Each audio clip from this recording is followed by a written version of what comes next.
किसे पता था कि 5 दिसंबर 1956 को एक महान युग पुरुष जो लाखों करोड़ों शोषितों, दलितों, मजलूमों को छोड़ के जाने वाला है। वो दिन उनके जीवन का आखिरी दिन होने वाला है। मैं बात कर रही हूँ संविधान निर्माता, नारी के मसीहा, बोधिसत्व बाबा साहब डॉक्टर भीमराव अंबेडकर जी की। नानक चंद रत्तू जी की लिखी हुई किताब डॉक्टर अंबेडकर के अंतिम कुछ वर्ष के पन्ने मैं आपको पढ़ करके सुना रही हूँ। आप सभी लोगों को सादर नमो बुद्धाय, जय भीम। मैं संघमित्रा गौतम, लक्ष्य कमांडर, भारतीय समन्वय संगठन लक्ष्य, लखनऊ से। 5 दिसंबर की सुबह समय से दफ्तर पहुंचने की घबराहट में मैं प्रातः 6 बजे ही उठ गया और सीधे बाबा साहब के शयन कक्ष में जा पहुंचा। वह अभी भी सो ही रहे थे। प्रातः 7 बजे उठे, शौचालय गए और हाथ मुंह धोए। बाहर आकर भगवान बुद्ध की प्रतिमा के सामने कुछ क्षणों के लिए रुके और श्रद्धा से उन्हें हाथ जोड़कर सर झुकाया। फिर बरामदे में आ गए और चटाई पर बैठकर थोड़ा योगासन किया। फिर वे कुर्सी पर बैठ गए और आराम से चाय पीते हुए सुबह का अखबार देखने लगे। दोपहर 12 बजे उन्होंने मुझे फोन किया। पिछली रात जो सामग्री मैंने दी थी उसे तुमने टाइप नहीं किया, वह बेहद महत्वपूर्ण थी। मैंने बताया कि वह उनकी कुर्सी के आगे रखी मेज पर पेपर वेट के नीचे रखी है। वह चीख पड़े, वहां नहीं है, यहाँ आओ और मुझे दो। मैं 1:30 बजे वहां पहुंचा। कागजात को गायब देखकर मुझे गहरा झटका लगा। नौकर से पूछने पर उसने अनभिज्ञता प्रकट की। मैं अवाक रह गया। क्या किया जाए, उन्हें कैसे शांत किया जाए।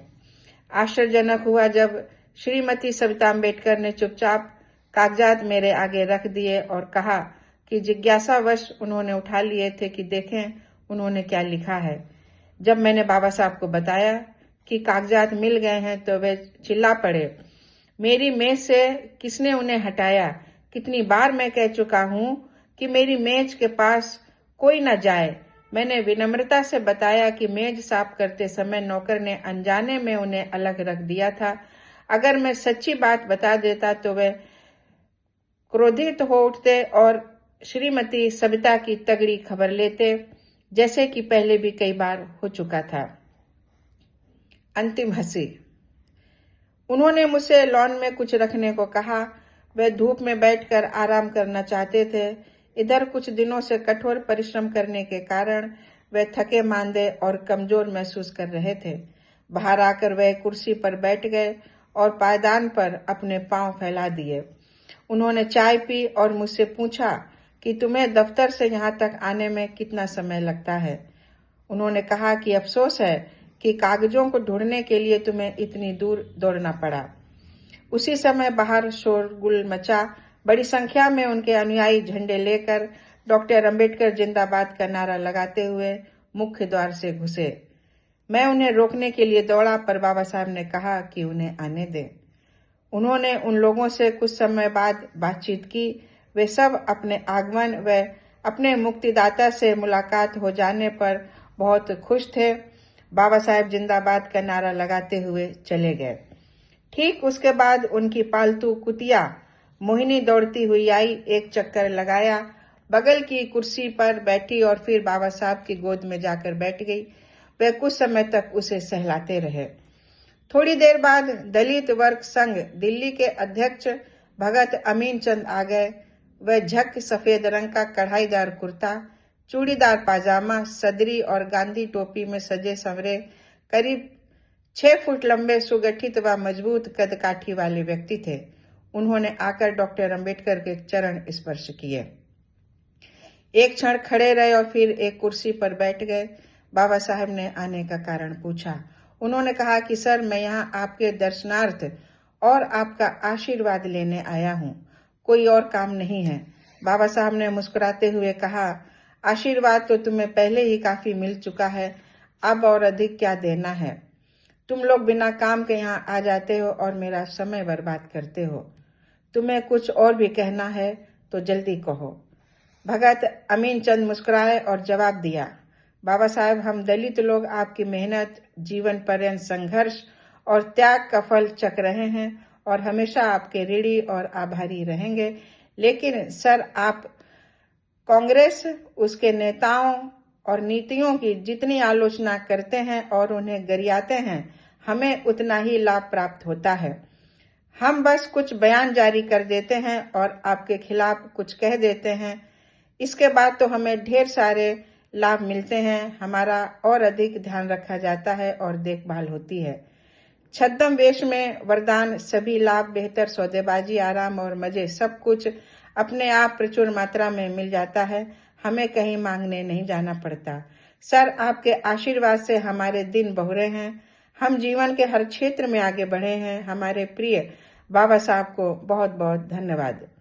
डॉक्टर अंबेडकर ने चश्मे से उन्हें ऊपर से नीचे और नीचे से ऊपर तक घूरा। अपने ढंग से जो कुछ कहा था उसे सुनकर वे मुस्कुराए और फिर जोर से हंसे। बोले, ठीक है, अपनी चेतना पर अंकुश लगाकर अपनी राह चलते रहो। कांग्रेस पार्टी व हिंदुओं द्वारा प्राप्त लाभों का आनंद उठाते रहो, पर अपने हित चिंतकों को भूलना नहीं। वे आपको रोटी देते हैं कुत्ते की तरह। जैसे बचा हुआ खाना दूर से डाल दिया जाता है और उसे चाटते हुए वह अपने मालिक को भूलता नहीं और कृतज्ञता से दुम हिलाता रहता है। भगत अपनी हंसी को छुपाकर उठ खड़े हुए, हाथ जोड़े और बाबा साहब ने जो कुछ कहा था उसे सुनकर उनके पैर छुए और वहां से चले गए। जरा देखो, उन्होंने कहा, ये लोग कितने नीचे गिर चुके हैं, इनमें कोई भी मानवीय गरिमा और निज सम्मान शेष नहीं है। शासक दल द्वारा फेंके गए खाने के टुकड़े से पेट भरने और उनकी प्रशंसा के गीत गाने के अलावा इनका कोई काम नहीं। वे अपने लाभ पहुंचाने वालों की फेंकी गई जूठन पर जीवित रहते व पनपते हैं और उसे ही चाटते रहते हैं। मजे की बात यह है कि इससे पहले एक अवसर पर इन्हीं भगत अमीन चंद ने दलित वर्ग संघ के कार्यकर्ताओं का जोरदार नारे से स्वागत किया था, मूर्खों के अन्नदाता बाबा साहेब डॉक्टर अंबेडकर अमर रहे। जब उनसे इसे स्पष्ट करने को कहा गया तो उन्होंने जवाब दिया कि खलनायक के रूप में डॉक्टर अंबेडकर का नाम लेकर उन्होंने हिंदुओं से काफी धन ऐंठ लिया था और इस व्यवसाय में लगे उनके साथी धनहीन हो जाएंगे यदि डॉक्टर अंबेडकर और कांग्रेस में कोई भी समझौता होता है तो। डॉक्टर अंबेडकर को भगत अमीन चंद जैसे राजनीतिक आवारागर्दों से बेहद घृणा थी, जो अपनी विनाशक भूमिका, बेशरम हरकतों, धोखेबाजी और धूर्तता से जाति को कलंकित करते थे। वे कहते थे, यदि ऐसे दुष्ट जो अपने स्वार्थ के लिए समुदाय के अधिकारों व हितों का सौदा कर रहे हैं ना होते तो हम अपने राजनीतिक उद्धार की लड़ाई बहुत पहले ही जीत चुके होते। आगे की बात मैं आपको अगले वीडियो में बताऊंगी। तब तक जय भीम।